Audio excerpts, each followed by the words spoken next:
Welcome to the third episode in a legendarium series about the history of the Anglo-Saxon kingdoms. Today we'll be talking about the Kingdom of Essex. We'll start by discussing one of the last outposts of Roman power in Britannia, Caer Colun. Then we'll talk about the creation of the East Saxon Kingdom, or Essex as it came to be known, how the mission of St. Augustine helped to convert King Saebert of Essex to Christianity but not his sons, and finally how the power of Essex was weakened by the Great Plague of 664 until it became nothing but a province of Wessex. Essex had been an early area of Germanic settlement, with some Saxon tribes settling there during the end of the Roman era as foederati, or mercenaries protecting against other Germanic invaders. They remained there both farming and fighting, in apparent peace with the Romano-Briton population. Around the year 500, more than a generation after the fall of Rome, a fresh wave of Saxon migrants moved into British territory on the north bank of the Thames estuary. Now, despite this new arrival, peace seems to have continued between the Germanic nations and the Romano-British. Why was this the case? Because Romano-British power in the area was based at the important town of Caer Colun, modern-day Colchester. By means that we aren't sure of, Caer Colun was able to subdue, hold off, or accommodate the Germanic nations arriving on their shores, and they apparently did so with little fighting. And this surviving pocket of Romano-British power may have lasted until 540 AD, when the Anglo-Saxon kingdom of Kent overwhelmed and crushed this last outpost of Roman power. And this in turn helped to open up the land that would become Essex to the Kingdom of Kent. For a time, the kings of Kent ruled Essex directly. However, in time, the kings of Kent simply divided their new realm into two kingdoms, Kent and Essex. Now, we don't know for sure why the kings of Kent agreed to a division of their hard-won land. It is possible that the kings of Kent simply could not imagine ruling an enlarged kingdom on both sides of the Thames River, especially when the Thames may have had only a single bridge in a state of poor repair. And in the days before modern infrastructure, a river too deep to ford could easily stop an invading army. However, by ensuring that this new kingdom would be run by members of the Kentish royal family, Kent would always have some influence among the new kingdom of the East Saxons.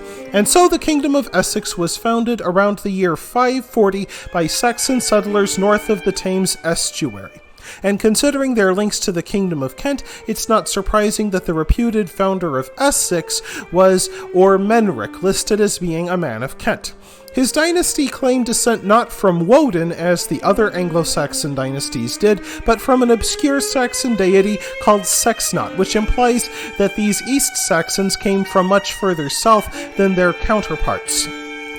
However godly he claimed his forebears to be, Menric's heirs would keep their power by marrying into the Kentish royal family. And thanks to this arrangement, the East Saxons seems to have maintained strong links with Kent for over a century. This new kingdom included the modern county of Middlesex.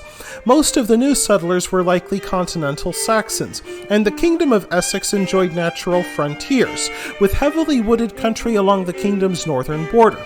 Since most of the Roman roads had fallen into disuse, the forest would have been near impregnable. Essex also controlled the historic Roman town of London, which was abandoned by then. Indeed, the Saxons tended to avoid the old Roman settlements, often building new towns or setting up farms among the crumbling buildings of old Roman cities.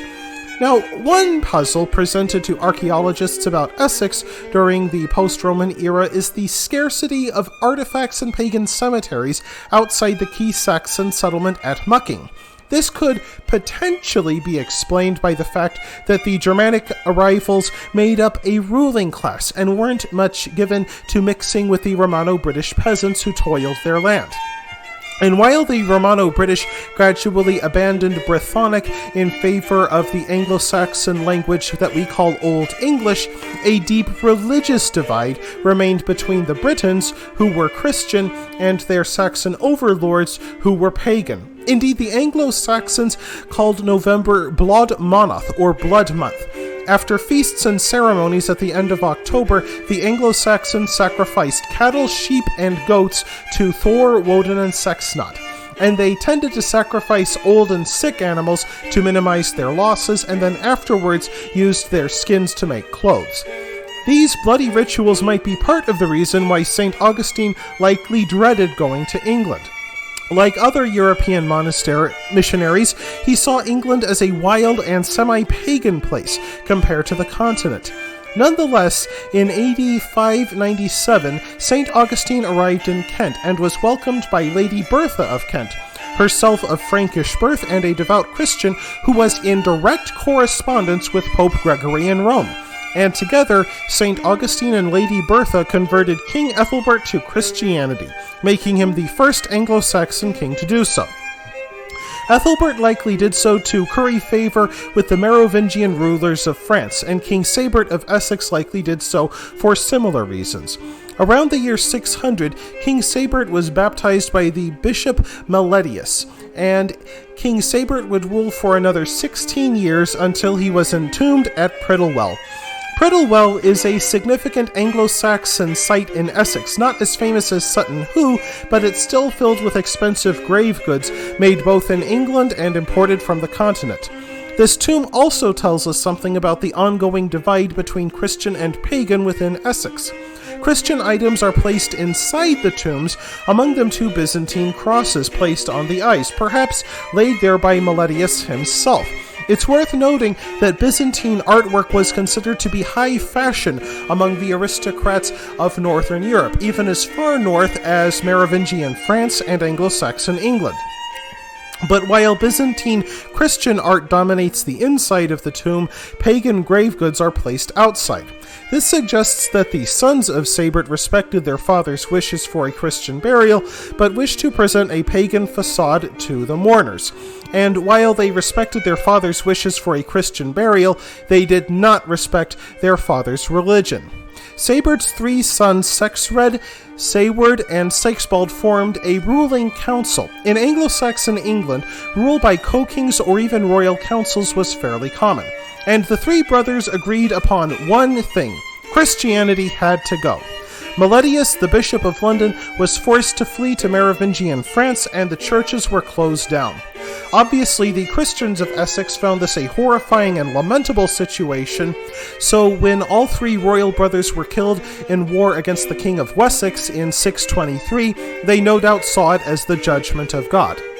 Indeed, many Anglo-Saxons became Christians as they believed the Christian God was a better guarantor of victory in battle, a conclusion likely reached by those who succeeded the sons of Saebert. They soon invited the bishops and missionaries back in, and within a generation, the people of Essex would be committed Christians. However, because of that expulsion of the Bishop Meletius in 616, the main seat of English Christianity would remain in Kent rather than Essex, and that's why we have the Archbishop of Canterbury and Canterbury Cathedral today, instead of a location in Wessex. And just as it seemed that stability returned to Essex, the Great Plague of 664 swept England. As with many matters in the early Middle Ages, we know relatively little about it. However, we can reasonably guess that it was caused in part by crop failure, which left a weakened and hungry population vulnerable to contagious disease. It is described as having depopulated the East Saxons and other southern kingdoms before sweeping into Northumbria. Its severity was so great that when the plague found its way into monasteries, not a single monk was left alive. Even King Swithelm of Essex lost his life to the plague. However, the plague striking down pagan and Christian, noble and peasant alike, did not stop Christian writers from blaming the East Saxons for their own suffering, arguing that their reluctance to become Christian brought the anger of God upon them. Following the Great Plague of 664, 2 royal relations, Siggeir and Saebei, competed for the throne. Siggeir looked to the kingdom of Wessex for support, while Saebei sided with the kings of Mercia. By the time the dust settled, Saebei was on the throne of Essex. However, the price of Saebei's rise was the independence of the Essex kings, who became increasingly dependent upon the Mercians for their power. And while the family of Saebert would sit on the throne of Essex for generations, they did so not as kings in their own right, but as servants of the kings of Mercia. That might be one of the reasons why going into the 700s we hear less and less about the kings of Essex. Despite that, trade and town life began to take off in Essex around this time, and silver coins called scats start to appear, especially around the 700s. However, this new wealth did not stop the growing power of Wessex to the west, and in 812, Mercia reduced the kings of Essex to sub-kings, and soon afterwards, King Egbert of Wessex drove the Mercians from southeastern England at the Battle of Allandon. After that, Essex would be governed from Kent once more, not by Kentish kings, but the sons of the kings of Wessex, who were often given the sub-kingdoms of Kent and Essex as a consolation prize for not getting the great throne in Wessex. However, Essex would be the site of conflict just one more time before the rise of a united English kingdom. In 878, Essex was ceded by the King of Wessex to Danish lords who had taken over much of England, and Essex would remain a Viking province for almost 40 years until King Edward the Elder of Wessex finally did something about that. Around 913, King Edward the Elder began to build burhs in the borderlands of Essex, which forced the submission of the Danish Jarl who ruled there. Sensing trouble, the Danish rulers of East Anglia organized a counter-offensive, including a three-pronged attack on Towcester, Bedford, and the newly built burh of Wigangamere in Essex. However, this widely spread out and piecemeal attack meant that the Danes were crushed. Their worst defeat came at Bedford, where as the Danes engaged Edward's army, a group of townswomen rushed out and attacked the Viking force with knives and staves on their flank, driving them away. And after these victories, King Edward the Elder made Essex a part of his united English kingdom. And that wraps things up for this episode of The Legendarium. I hope you enjoyed it. If you like what you saw, press like. If you want to see more, press subscribe. And if you've got anything to say, please let me know in the comments section. Thanks again for joining me, and I hope that you have a great rest of the day.